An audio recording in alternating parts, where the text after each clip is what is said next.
principalmente. O Estado toma conta, o Estado administra ali, mas Estado, dividindo o tipo Estado uma parada. operário. Sim, o Sim, Estado sim. operário. Sim, o Estado Não operário. é o Estado que a gente tem hoje. Não, o Estado que a gente tem hoje é o Estado burguês.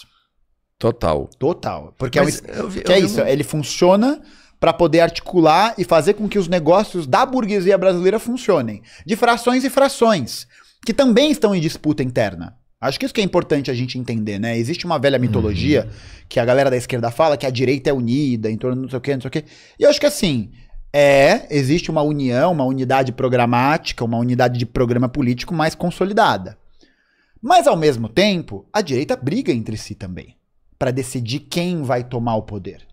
Essa questão, por exemplo, né, esse alinhamento que o governo federal tem com a Febraban, né, que é Santander, Itaú, que são os grandes, o grande oligopólio dos bancos no Brasil, a meu ver, é uma evidência, né, um sintoma de como os setores mais bolsonaristas, mais à direita, estão próximos de outras fatias do mercado financeiro, das fintechs, por exemplo, que são muito mais alinhadas ao discurso do Bolsonaro, do Brasil Paralelo, desse tipo de organização. Então o que é isso? É uma disputa no seio da classe dominante. Mas deixa eu voltar um pouquinho aqui. Vamos supor que a gente faz um plano de desenvolvimento e todo monopólio começa a fazer parte do Estado. Já é um baita de um avanço, você não acha? Sim, mas não tô falando do Estado da classe operária, não. Não. Tô falando do Estado atoal, do Estado hoje. Jogar tudo na mão Todos do os Estado monopólios a gente começa... agora é o Estado que vai tomar conta. Eu vejo que já é um baita de um avanço. Tenho medo. Assim. Eu acho que seria ótimo se isso pudesse acontecer, né? De que isso simplesmente fosse organizado e tal, mas eu acho que a tendência não é essa. Não, e se acontecer vai ser a mesma coisa que a gente vê, mano. Fala sério.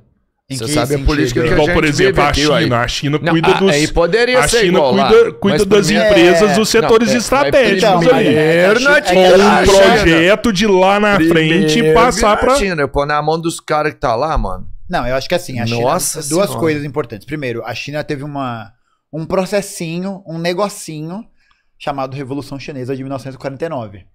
É isso que consolidou esse poder. Foi a classe trabalhadora chinesa, né? Foi o processo de construção da Revolução Democrática Chinesa que manteve e conseguiu dar essa hegemonia do poder político para os operários e os camponeses. E que a burguesia chinesa também participa hoje em dia, mas que tem muito menos poder político do que tem, por exemplo, no Brasil. Sim. Evidentemente. Sim, né? é. Eu acho que no caso brasileiro, sem um processo que haja essa transformação radical na matriz do poder, isso é impossível. É impossível porque o desenvolvimento brasileiro, sob essas condições que a gente vive hoje, é atrelado à nossa condição de dependência. Então, o plano de desenvolvimento que pode existir no Brasil, né? Vamos imaginar que aconteça algum plano de desenvolvimento e o Estado brasileiro resolva investir em áreas que ele considera estratégicas para o seu desenvolvimento. Bom, esse desenvolvimento vai ser voltado para qual classe social? Porque assim, os interesses econômicos da burguesia, né, dos capitalistas e tal, são distintos dos trabalhadores. Totalmente. Totalmente. Então, qual que é a necessidade que vai ser atendida no meio desse processo? Porque a burguesia brasileira, ela já demonstrou em outros momentos da história que ela não está preocupada com o desenvolvimento das forças produtivas, com a saída do lugar de dependência que o Brasil ocupa na cadeia mundial de produção, no circuito mundial imperialista. Não, a burguesia brasileira, no momento em que ela se propôs a ela combater, por exemplo, o imperialismo dos Estados Unidos ali nos anos 60, né, aquela mitologia da burguesia nacional, o que ela fez?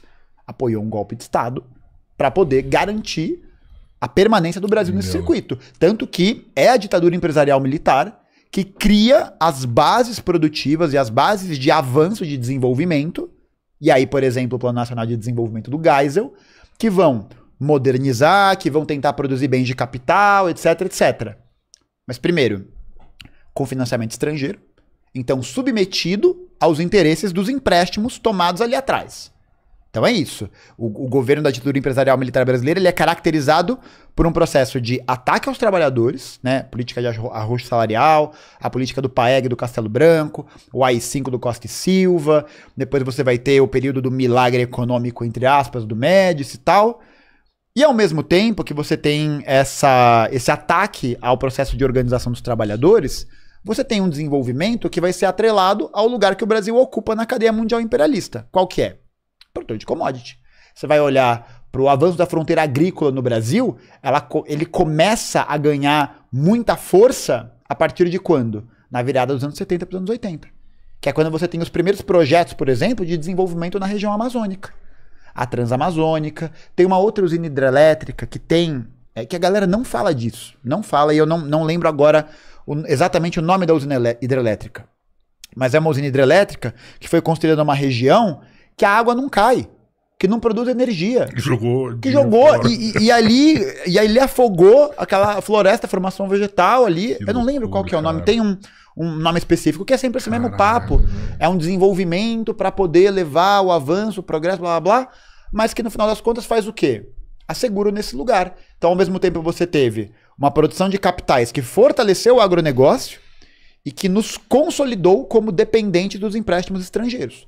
Então, eu acho que, na realidade, um plano de desenvolvimento para o Brasil, nesse campo, né, pensando numa burguesia brasileira interessada, eu não sei se existe uma burguesia brasileira interessada nesse desenvolvimento. Porque, bicho, com uma taxa Selic a 15%, quem vai querer investir em indústria nesse país? Pô.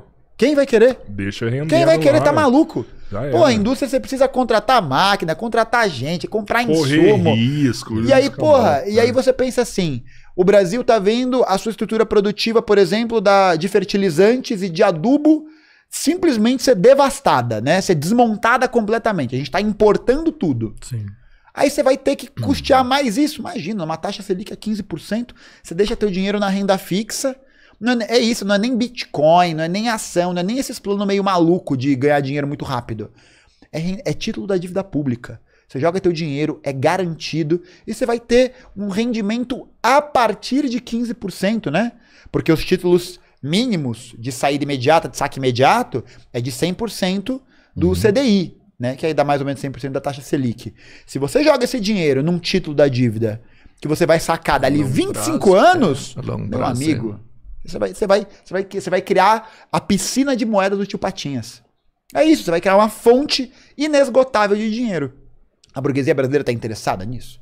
Ela já mostrou em outros momentos. O governo consegue baixar essa taxa de Selic, assim? Consegue, claro que consegue. Na canetada ali, falar, agora hoje, é isso aqui. Hoje não consegue mais, porque em 2019 foi votada a autonomia do Banco Central. É verdade. Que aí acabou com a possibilidade do governo atrelar suas políticas econômicas à política do Bacen. Uhum. Então isso foi aprovado e nunca foi revertido. Se reverte isso daí, o governo consegue estipular, a taxa Selic do país é 2, é 1. Teria essa capacidade, né? Teria com certeza essa capacidade, essa possibilidade. Só que o que a gente olha agora é o contrário disso. É, na verdade, um banco central cuja autonomia é prometida pela Presidência da República e pelo Ministério da Fazenda.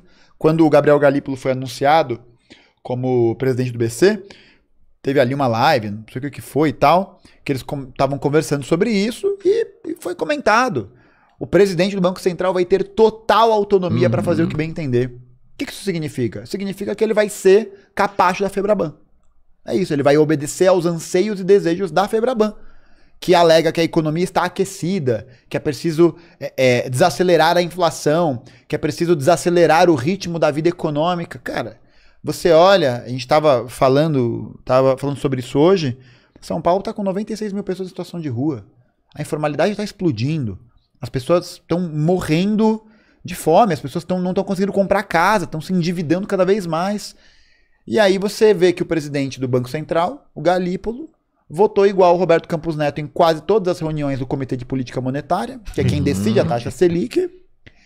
E aí é isso. Então, aí essa narrativa, né, de que o problema é uma figura em particular. Então, o problema é o Bolsonaro. Aí o problema é o Roberto Campos Neto. Aí que era o presidente do Banco Central. Aí o problema é essa pessoa, essa pessoa, essa pessoa, essa pessoa. Aí você tira. Acabou o problema. Não tem mais problema. Então todo mundo falava. Teve ato da majoritária da Uni, que são as forças estudantis de esquerda que, enfim, estão na gestão da Uni, dominando a Uni há muito tempo, que fez um protesto na frente do Banco Central, varrendo o Banco Central, tipo, falando assim, nós vamos varrer o Roberto Campos Neto. Não, uma coisa, enfim, uma performance que não serve pra absolutamente nada. E aí, depois que o Roberto Campos Neto saiu, alguém viu mais um pio sobre o problema da taxa Selic por parte das forças do governo? Não fala mais nada. Não fala mais nada. Então, assim, essa autonomia é um dos pontos que quebrou. Na verdade, o Haddad fala assim, pô, é fácil criticar, mas vocês não têm noção como que esse Congresso, o governo não tem força no Congresso. Não, é o mesmo papo, pô. E é isso, né? Em que momento da história do Brasil, né? Qual que é a importância do Congresso? Precisa ter essa força lá dentro? Não, precisa. O Congresso é um espaço fundamental de disputa, né? Acho que nós comunistas, a gente não dispensa essa importância dessa participação. A gente entende que o Congresso não é o lugar onde a gente vai tirar as diretrizes e as vitórias da classe trabalhadora em sentido estratégico, porque não se vive de sonho. Né? O Congresso brasileiro não foi montado para ser dos trabalhadores e dos camponeses, ele foi montado para ser o balcão de negócios dos capitalistas, empresários, latifundiários, etc, etc. Né? Então ele foi montado para isso. Então a gente sabe que a gente não se ilude nesse espaço, né? De que, por exemplo, de que a PEC pelo fim da 6x1 é mais interessante você passar ela pelo Congresso do que pelas ruas. Não, eu discordo completamente. Completamente, porque ela não foi uma luta que nasceu no Congresso. Ela foi uma luta que nasceu nas ruas. Que nasceu no movimento sindical. Não foi a Erika Hilton que foi lá e mandou lá uma 6x1? Não, ela mandou a PEC, mas ela não é a criadora do movimento. Ela não é... Essa ideia já acontecia nas ruas há muito tempo. Então, essa ideia da redução da jornada de trabalho, ela já era uma pauta